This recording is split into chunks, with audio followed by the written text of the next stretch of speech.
about a game's structure, it's logical to assume that the final boss is going to be the hardest challenge. After all, they are the climactic showdown, the final test of the player's skill that stands in their way to victory. But in reality, there are many final bosses who pale in comparison to those that the game developers consider to be completely irrelevant to the main story. So with that in mind, I'm Sai for WhatCulture.com, and these are 10 optional bosses harder than the final boss. Number 10, the Valkyries, God of War 2018. Take any boss fight from the 2018 God of War and it'll be a fun and challenging experience. Each godlike being you come across has something interesting up their sleeve, so things rarely get stale or repetitive. Maybe except for those identical rock monsters perhaps. Still, if you beat the main part of the game and feel like even the final duel with Baldur didn't quench your thirst for battle, the game's true challenge is actually still waiting ahead. I am of course talking about the 8 Valkyries you can find and duel after finishing the game. The first 2 are pretty simple to beat, but their remaining sisters are no joke. They're absolutely ruthless, and without the proper equipment and skill setup, the player will not be able to take them down easily. Each Valkyrie utilizes a unique tactic to give you a personalized hell on earth. One, for example, shrouds the battle arena in darkness to confuse you, while another showers it with literal fire from the sky. And as if difficulty wasn't enough, they also look infinitely more terrifying than some scrawny shirtless dude with a mullet. Number 9, Ruby Weapon, Final Fantasy VII. The Final Fantasy series has a long tradition of insanely difficult optional bosses. Pretty much every title in the series includes some kind of super boss that exists solely to offer the player a challenge after they've already done everything else there is to do. The most famous example of this perhaps is Ruby Weapon, one of the 2 super bosses from Final Fantasy VII. The Ruby Weapon is a huge mech with razor-sharp claws and a snake-like head that breathes fire. It can be encountered near the Gold Saucer after the player defeats the ultimate weapon, which in retrospect may not be as ultimate as its creators had hoped for. The fight with Ruby Weapon requires a ridiculous amount of grinding to give the player even the slightest bit of chance to stand their ground. The mech is a ruthless damage dealer, and without using some shrewd tactics, it's basically impossible to beat. After taking down Ruby Weapon, even Sephiroth himself will feel like a pushover. Number 8, Dettlaff, The Witcher 3. The Blood and Wine DLC for The Witcher 3 is considered to be one of the greatest expansion packs in video game history. It features the beautiful region of Toussaint,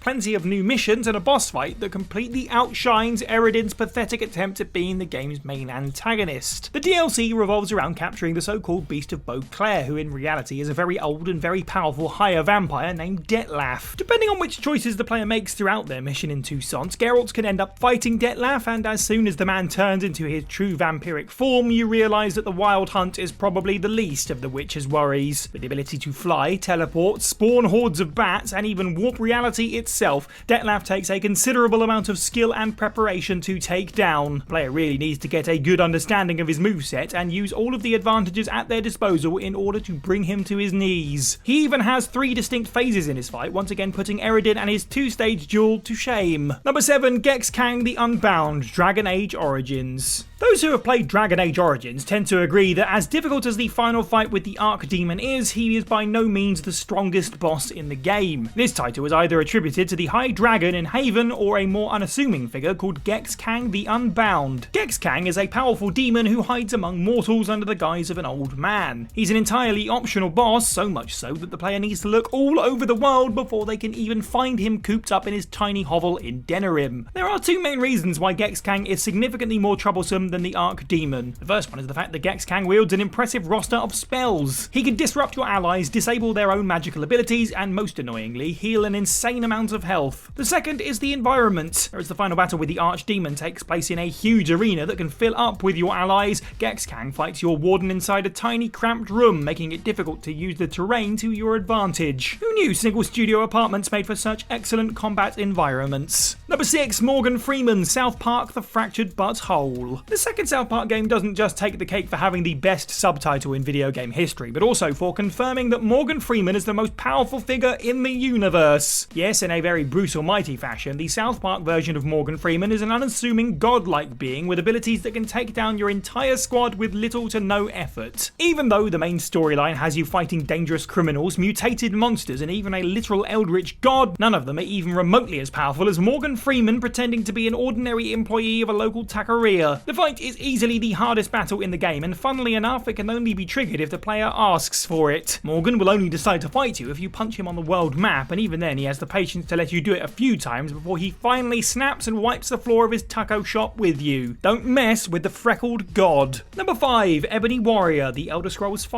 Skyrim. Although Skyrim has been around for more than a decade now, prolonging its existence with countless remasters and platform ports, there are still some things that only a fraction of its player base have seen and experienced. One of them is the Ebony Warrior, the game's true challenge for only the most dedicated Dragonborn. The Ebony Warrior is the hardest enemy in the game and appears only after the player reaches level 80. He personally seeks out the Dragonborn to issue a challenge stating that no other person has ever bested him and that perhaps the legendary warriors of Skyrim could be the ones to finally send his soul to Sovngarde. His claim of never getting bested is no joke, as the warrior's gear and abilities are the deadliest combination you'll ever see in the game. His armor provides him with 50% resistance to every type of damage. In the title, his perks allow him to deal maximum damage, and as if that wasn't enough, he can also reflect some of the Dragonborn's attacks right back at them. The duel with the Ebony Warrior is truly the greatest challenge in Skyrim. Considering his skill, it's surprising he didn't beat you to killing Alduin himself. Number 4, Elder Dragon, Monster Hunter World Iceborne. The concept of dangerous first-class monsters and special assignments has been a part of the Monster Hunter series for a very long time. It started with the Elder Dragon Vitalis and his initial appearance in Monster Hunter for the PlayStation 2. The Black Dragon was one of the most dangerous creatures in the game's universe, and only select hunters could be called upon to fight him. For good reason, as this colossal lizard boy was seriously no joke. This tradition of limited-time special monsters has persisted throughout the entire franchise to this day, and even Vitalis himself makes a return in the recent Monster Hunter World DLC, Iceborne. The dragon is part of a special event that you can unlock after finishing Iceborne's main campaign. He's the largest and most powerful creature in the game, which is why players shouldn't even think of going after him without reaching at least Master Rank 100. Even then, it might take you a while to kill him, as he has an insane amount of health and 3 different phases, and you only have 30 minutes to complete the assignment. Compared to him, the final boss is simply an oversized gecko with wings. Number 3, Kurt Zisa. Kurt Zisa is an emblem heartless the player can encounter in the desert of Agrabah in the Aladdin level. Despite being an optional boss, he is considered one of the hardest encounters in the original game, even outdoing Sephiroth himself. You know, for arguably the most iconic Final Fantasy villain, Sephiroth isn't half getting buried in this video. Zisa's difficulty comes from the ridiculous number of phases and battle modes he has. In one stage of the fight, he can completely block your magic attacks. In another, he will become immune to physical attacks instead and force you to rely exclusively on magic. In addition, each phase gives him a new attack mode to use against you, so anytime you think you've learned his moveset, he can surprise you with another trick. Everything about fighting Kurt Zisa is a weird case of trial and error that you don't really experience with other bosses, including Ansem at the end of the game. He's an utterly unpredictable enemy who rarely lets you catch a break. Also, did you know that Kurt's name was the result of a real-life contest? He was named after a lucky winner from New York who was probably really confused to furiously scream his own name every time the in-game Kurt was absolutely destroying him. Number 2, the Master, Paper Mario. When you think of the main antagonist of the Mario universe, the first character that surely comes to mind is Bowser. Indeed, even Paper Mario includes Bowser as its primary villain and the game's final boss, and yet he is nowhere close to being its strongest enemy. That would actually be one of Paper Mario's optional mini-bosses called the Master. As the name suggests, the Master is the owner of a dojo in Toad Town. He's a skilled martial artist who lets Mario use his experience to hone his fighting skills against his students. If the player manages to defeat both of them, they can even issue a challenge to the Master himself. You get to fight him 3 times in total, and although the first battle isn't anything to write home about, the Master becomes more powerful with each defeat. By the third fight, his HP and attack power have grown so exponentially that they completely overshadow Bowser's stats in the final act of the game, which must be pretty embarrassing for Bowser, knowing he's weaker than some random old toad giving free judo classes to little children. And number 1, Malenia, Elden Ring. Compared to other From Software titles, Elden Ring is an overall improvement in every aspect. Its open world is more expansive, its combat more advanced, and its final 2 bosses, Ragaddon and the Elden Beast, are much harder than their counterparts from Dark Souls. However, for some reason, Ragaddon and the Beast aren't considered the hardest bosses in Elden Ring. That title belongs to Malenia, who the fans almost unanimously agree is the most challenging boss in the game, despite being entirely optional. And why is that? Well, the difficulty of the fight with Ragaddon and the Beast comes from its length. Their attack patterns are pretty straightforward, it's just that the player needs to endure them for a long time. Malenia, on the the other hand, can be beaten significantly faster, but has plenty of annoying mechanics, mainly the ability to heal herself through blocked attacks. Just a few wrong moves on the player's part, and Malenia can recover most of her health, bringing the fight back to square one,